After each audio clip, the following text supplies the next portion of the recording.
Hello, hello, hello. Ayan, so magla-lunch tayo ngayon dito sa isang restaurant na Michelin recognized ng 2026. Wow, 'di ba? Ito ang Esmeralda's Kitchen. Ayan, so samahan niyo ako at let us experience together ang Esmeralda's Kitchen.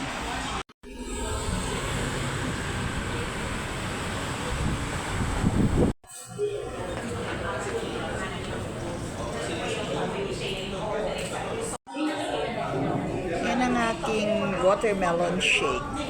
Magkano ito? Ayan, 180 pesos. Ito naman yung hot dalandan. Ha? 165. 165.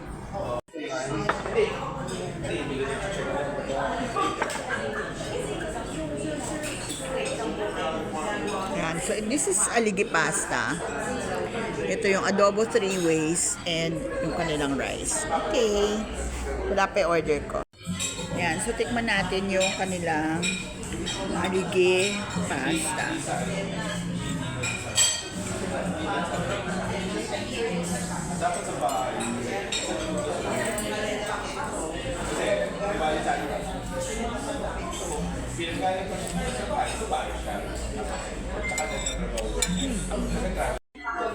Ito naman yung kanilang boneless crispy pata.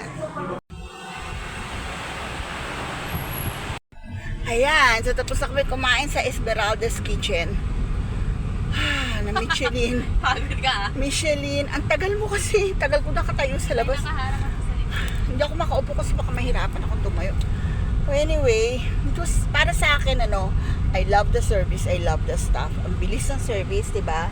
The staff are very accommodating. Actually, 5-star yung kanilang service, diba? However, I think that the food is overrated, no? Maganda yung ambience ng restaurant. Hindi siya yung ambience na mukhang mahal. It's homey, diba? Homey but not what? Not glamorous.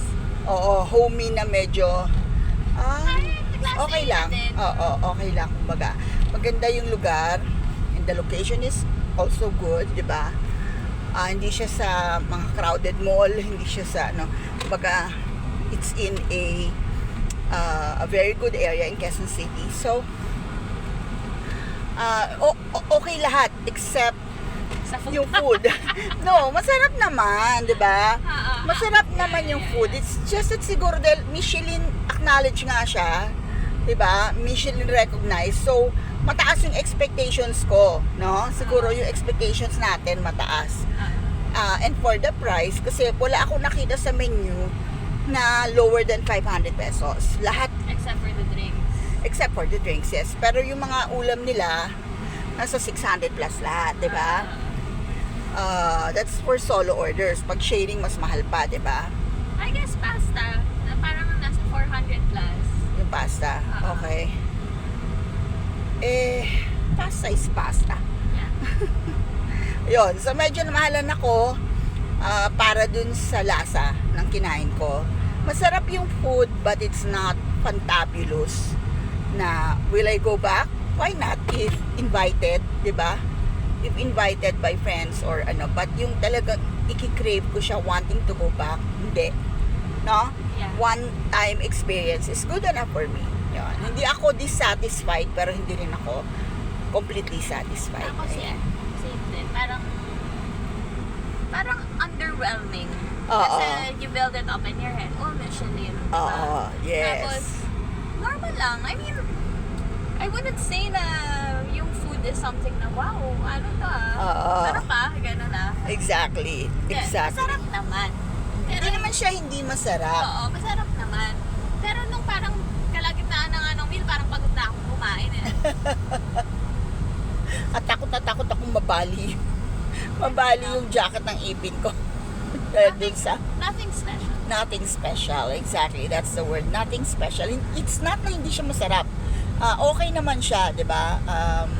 Pero hindi siya special. Walang wow factor, 'di ba? Walang wow factor. Which is what you're expecting. Oo, which is what Diba? I'm expecting because it's a Michelin restaurant. Kaya ka siguro medyo dismayado kasi you want it to be special. Yes, diba? kasi mataas ang expectations ko. Diba? Yun nga, parang dahil mataas ang expectations ko, so mas mabilis akong Ang na-disappoint. dami ko din kasi hindi naman ako kasali sa vlog. May feelings din ako. Ikaw nagbayad eh. Mura lang naman not bad naman yung pricing, di ba? Ganyan naman ginagastos natin usually, 2,000 plus for the two of us. Not bad naman yung presyo. Pero nga, parang, okay lang. Oh, tama na. Ang haba na ng vlog ko eh. Sorry na. Kasi, bakit Ayun, so ang rating natin sa Esmeralda ay 3 stars. Yay! 3 stars, diba? Okay, thank you for watching. See you again next time. Bye!